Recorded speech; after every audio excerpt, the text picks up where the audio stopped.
সঙ্গে অঙ্গাঙ্গিনভাবে যুক্ত Chitpur band party.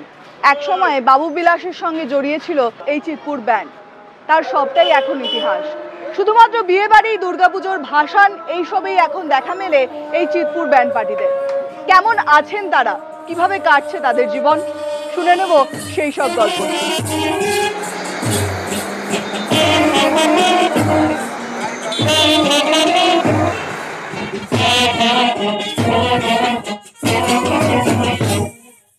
1954 में हमारा जो बैंड का हमारे ग्रैंडफादर का टाइम में बहुत अच्छा चल रहा था।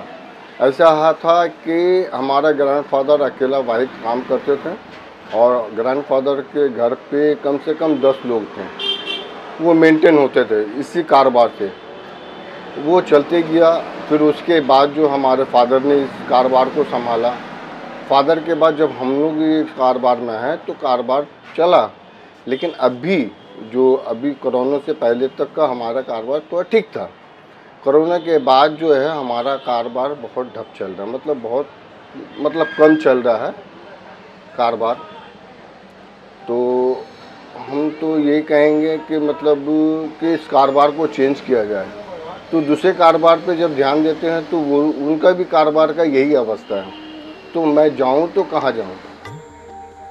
इसका दो रीज़न है। डीजे बज रहा है बहुत जगह, भांगड़ा बज रहा है, इसीलिए बैंड का काम थोड़ा कम हो गया है। कुछ लोग लव मैरिज कर लेते हैं तो बैंड नहीं कर पाते, अरेंज मैरिज में ज़्यादा बैंड होता है।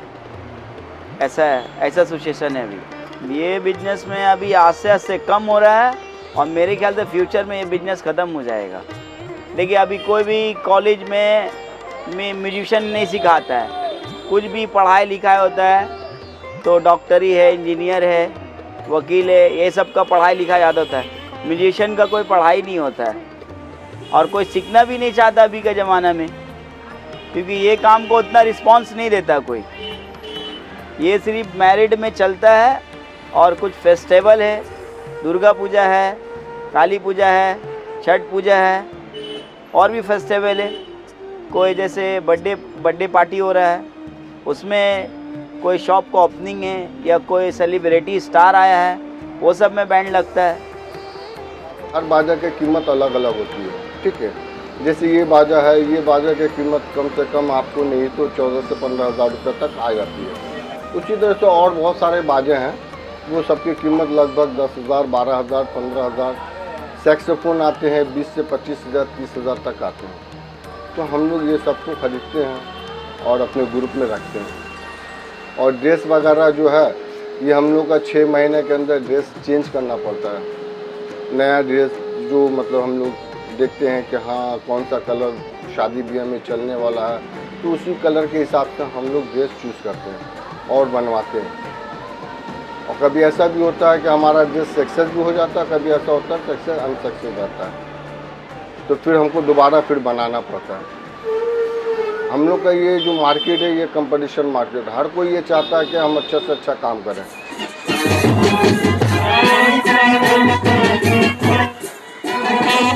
কলকাতা তখনও ব্রিটিশ সাম্রাজ্যের রাজধানী।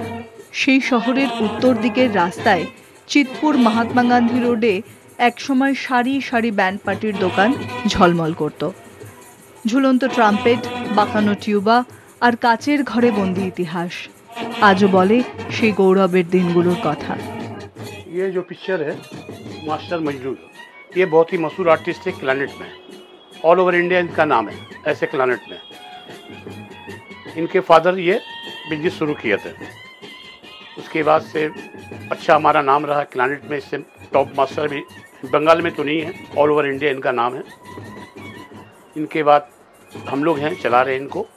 25 साल पहले बहुत ही अच्छा था, हर बिरादरी में शादी में जाता था, अभी कम हो गया। पहले पूजा में ऐसा होता था कि पूजा के भसान होते होते काली पूजा का भसान होता था, अब तो पूजा का भसान ही पता ही नहीं चलता है। कोई कोई दुकानदार का काम होता है, कोई कोई का नहीं होता है। हम लोग का पुराना बधा हुआ है तो कुछ भसाने हम लोग कर लेते हैं।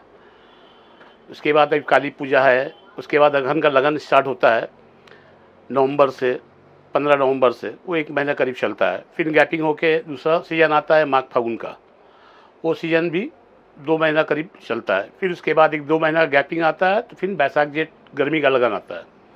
लेकिन पहले जो मज़ा था अब वो चीज़ नहीं है। जैसे मान लीजिए हम लोग का साल में 3 सीज़न होते थे, 4 महीना करके 3 पार्ट होते थे, 4 या 12 महीना। तो ये 3 पार्ट में 4 महीना का जब सीज़न होता था तो 15 दिन पहले हम लोग स्टाफ को बुला लेते थे। वो 15 दिन जो पहले बुलाते थे तो उनमें प्रैक्टिस होती थी, नया गाना का कुछ प्रैक्टिस हुई, कुछ देशभक्ति का प्रैक्टिस होती थी, कुछ मतलब मंदिर वगैरह का जो गाना होते हैं वो सब प्रैक्टिस होते थे। ज़्यादातर गाना जो है शादी ब्याह का गाना प्रैक्टिस होते थे, नया नया फिल्म के गाना प्रैक्टिस होते थे और फिर वो सब जो है पार्टी के पास जाके हम लोग ये गाने को रिलीज़ करते थे। यही सिलसिला चलते रहता था हमारा।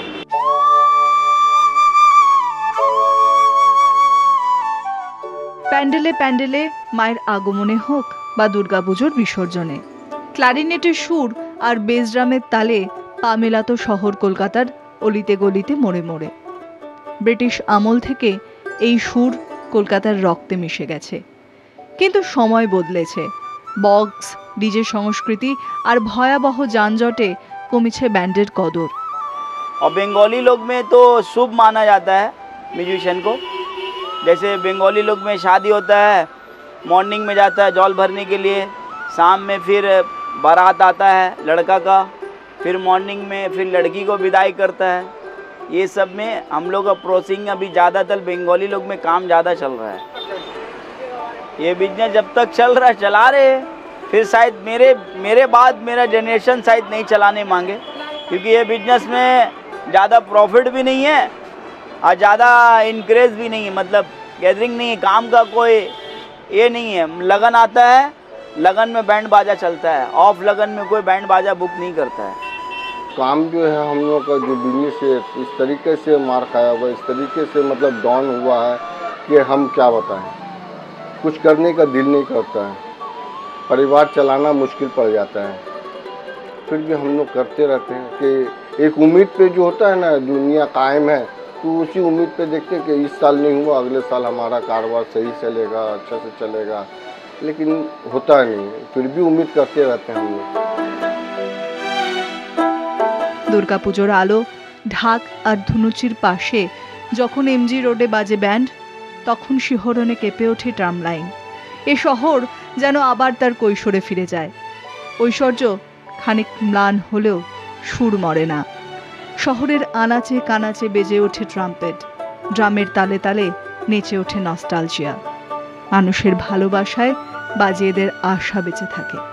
कलकत्ता में इसका फ्यूचर नजर नहीं आ रहा, क्योंकि हम लोग इस लाइन को जब तक हम लोग हैं, जब तक ये चल रहा है, हमारे बच्चे लोग तो इस लाइन में है नहीं, सब दूसरे लाइन में उतर गए हैं। कोई बैंक मैनेजर है, कोई कंस्ट्रक्शन लाइन में है, और सिर्फ कारोबार है साथ में चल रहा। ये बाप दादा का नाम किया हुआ चीज़ है, इसीलिए हम लोग इसको जहाँ तक हो रहा है चल रहा है, लेकिन अच्छा से अच्छा चल रहा है, क्योंकि बहुत फेमस बैंड था हमारा ये। इसको बंद नहीं कर सकते हैं, क्योंकि हम लोग जब तक हैं इसको चलाएंगे।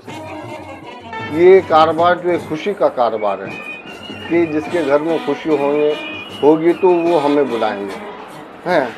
और लोगों के पास अगर रकम नहीं हो, पैसा नहीं हो, कारोबार ठीक नहीं हो, तो कैसे हम लोगों को बुलाएंगे। तो हम ये चाहते हैं कि बंगाल में जितने भी लोग व्यवसाय करते हैं, कारोबार करते हैं, सभी को कारोबार को देखें और उसका तरक्की उन्नति जो होता है वो बढ़ाएं। চিতপুর ব্যান্ড পার্টির গল্প এখানেই শেষ হলো। মায়ের কাছে প্রার্থনা যেন হারিয়ে না যায় কলকাতার এই ঐতিহ্য, সারা বছর যেন তারা বাঁচতে থাকে শহরের নানা উৎসবে।